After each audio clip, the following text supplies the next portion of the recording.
आज हम बात करेंगे दिन भर की कुछ इंटरनेशनल अपडेट के बारे में जो आपके एग्ज़ाम से रिलेटेड महत्वपूर्ण हो सकते हैं।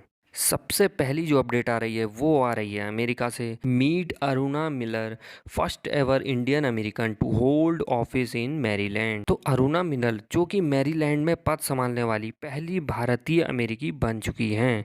Indian Americans are likely to have a 100% strike rate for the House of Representatives, political expert told news agencies। Maryland जो है अमेरिका का ही एक राज्य है जिसकी राजधानी है एनापोलिस और इसकी जो मुद्रा करेंसी है वो है यूएस डॉलर। अभी कुछ ही दिन पहले ब्रिटेन के जो प्रधानमंत्री बने हैं वो बने हैं ऋषि सुनक। नेक्स्ट जो अपडेट आ रही है वो आ रही है यूएस और रशिया से related. US Russia set to talk on resuming arm control inspections. तो जो है अमेरिका रूस ने हथियार नियंत्रण निरीक्षण फिर से शुरू करने पर बात की है। State Department spokesperson Ned Price said negotiations on the inspections would take place in the near future under the terms of the New START treaty and would not include any discussion of the conflict in Ukraine। तो US और Russia जो हैं अपने फिर से हथियार नियंत्रण निरीक्षण पर फिर से बात करने वाले हैं।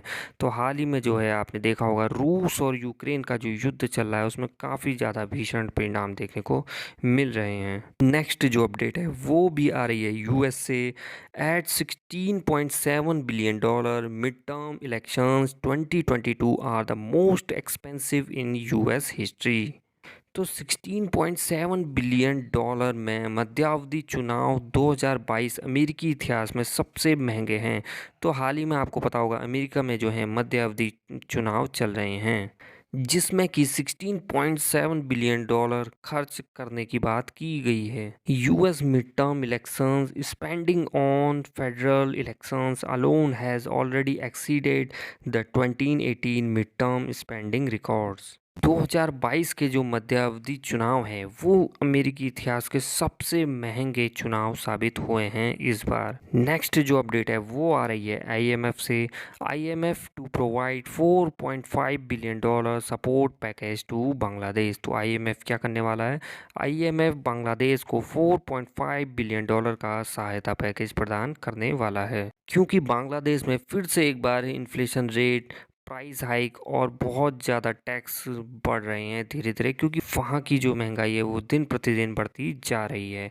आईएमएफ जिसे कि बोलते हैं इंटरनेशनल मॉनेटरी फंड, आईएमएफ को फाउंड किया गया है 27 दिसंबर 1945 को। हेडक्वार्टर है आईएमएफ का वॉशिंगटन यूएस में।